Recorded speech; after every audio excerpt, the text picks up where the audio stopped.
Donc, Monsieur Lodigeois, bonjour. Vous avez souhaité participer au recueil des souvenirs dans le cadre des 80 ans de l'Hôtel de Ville. Vous êtes entré en janvier 1950 au sein de la mairie de Marcq-en-Barœul. Donc, vous avez connu plusieurs maires et plusieurs directeurs généraux des services. Donc, j'imagine que vous avez des anecdotes à nous raconter. En 1950, mon beau-père avait vu une annonce de la ville de Marcq qui demandait des hommes forts pour la ville de Marcq-en-Barœul. Et j'ai été admis à rentrer dans les services municipaux en qualité d'éboueur. Alors ce travail consistait à ramasser les poubelles tous les jours à partir de 6 heures du matin. En ce moment-là, il n'y avait pas de ramassage hermétique. C'était des poubelles, des cajots, des bancs. Donc, dans le cadre de vos activités, vous avez transféré en fait un cimetière qui était situé rue de l'Égalité. Oui. On enterrait en ce moment-là les soldats qui étaient tués en Indochine. On procédait à leur inhumation. D'accord. Alors, comme c'était qui était très lourd parce qu'ils étaient plombés, il fallait faire beaucoup attention. Donc, vous avez travaillé de 1950 à 1968. Donc chez nous à Marcq-en-Barœul, puis vous êtes parti à la communauté urbaine de Lille. Moi, j'ai transféré, bien entendu, tout ce qui était service assainissement, voirie, était transféré d'office à la communauté. D'accord. Mais je me suis quand même occupé de Marcq-en-Barœul pendant tout le temps que j'étais à la communauté. Et par ailleurs, quel était votre système de rémunération à l'époque, sachant qu'aujourd'hui nous fonctionnons sur un système de virement? Vous, de quelle façon étiez-vous rémunéré? On était payé en liquide par la perception de lien métal. Tous les mois, on avait 1 heure pour aller toucher son mois à la perception. D'accord. On n'avait pas de compte en banque, il n'y avait pas de carte de crédit, il n'y avait pas de chèque, il n'y avait pas de virement, il n'y avait pas de tout ça. Je peux vous en parler toute une nuit. Hein. Bon, allez.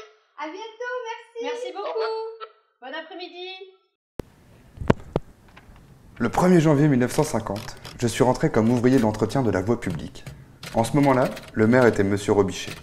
En 1952, si mes souvenirs sont bons, j'ai participé avec le fossoyeur de l'époque, Jean Lemaire, au transfert des corps qui se trouvaient au cimetière rue de l'Égalité jusqu'au nouveau cimetière des Rouges-Barres. Nous faisions alors environ 8 exhumations et réinhumations par semaine. En 1961, après concours, je suis devenu surveillant de travaux. Puis en 1963, suite au départ du contremaître Michel Debuff, après un nouveau concours, je suis passé contremaître de voirie. J'ai occupé ce poste jusqu'à ma mutation à la communauté urbaine de Lille au 1er octobre 1968. Pendant cette période active, j'étais sous les ordres de M. Camus, directeur des services techniques, et de M. Milcan, son adjoint. M. Paul Cordonnier, à l'époque, était le secrétaire général et M. Van Imschut, son secrétaire adjoint. Le local des pompiers se trouvait au sous-sol et le capitaine était Roger Marquis. Le bureau de police se trouvait également au sous-sol. Les concierges étaient Jacqueline Molière et Roger Molière. D'ailleurs, Roger Molière était également pompier et c'est lui qui conduisait l'ambulance pour les interventions sur la voie publique. Durant mon passage à la mairie, j'ai connu 3 maires. Monsieur Robichet, Monsieur Lambrec et Monsieur Serge Charles. J'ai même assisté aux obsèques de Monsieur Lambrec en 1968, qui était décédé accidentellement. Voilà 2 photos lors de la réception pour le départ de Monsieur Camus, directeur des services techniques pour la ville de Rennes, car, si mes souvenirs sont bons, Monsieur Camus était breton et il voulait rejoindre sa région d'origine. Je profite par la même occasion de vous dire qu'à cette époque, notre adjoint aux travaux était Monsieur Cornille. J'ai également assisté les 2 fossoyeurs, Marcel Camby et Albert Vérec, qui travaillait au cimetière de la rue Gabriel-Péry pour enterrer les soldats qui avaient été tués en Indochine. Pour l'instant, je n'ai trouvé que ces 2 photos de moi plus jeune. La première date de 1960. J'avais 34 ans et je suivais les cours du soir. La seconde date de 1970. Là, j'avais 44 ans et c'était ma carte professionnelle à la communauté urbaine de Lille. Je me souviens que l'hiver, nous ne dormions pas beaucoup la nuit, car il fallait aller sabler les routes pour la neige et le verglas. Et à ce moment-là, nous n'avions pas de sableuse. Au final, la sableuse, c'était nos bras, 2 hommes debout sur un camion benne pour lancer les scories à la pelle. Quand je suis devenu contremaître, la police venait me prévenir chez moi et je partais sur ma moto, avec les 2 pieds à terre sur le verglas, pour rechercher les hommes d'astreinte. L'été, nous intervenions le soir, après 19 h, pour détruire les nids de guêpes qui se tenaient dans les habitations des particuliers. Pour effectuer ce travail, nous étions accompagnés par un apiculteur, Monsieur Langlais, qui demeurait rue Albert Bailly. Au moment des fêtes, nous plantions des mâts avec des oriflammes et nous installions les estrades, notamment pour les bals des 14 juillet. À cette époque, étant ouvrier communal, nous devions être aptes à effectuer tous les travaux pour le bien et la sécurité des habitants. Il faut dire que nous n'étions pas nombreux, mais il y avait une très bonne entente entre nous. Ah, je viens de retrouver encore 3 photos. La première était prise en 1964, face au grand bâtiment situé rue du Docteur Roux. Sur la photo, on y voit l'aspirateur vidangeur qui servait à curer toutes les bouches d'égout de la ville de Marcq. Devant cet engin, à droite de la photo, votre humble serviteur. Au milieu, Robert Leroy, le chauffeur. Et à gauche, Adrien Fauvel, un de nos égoutiers.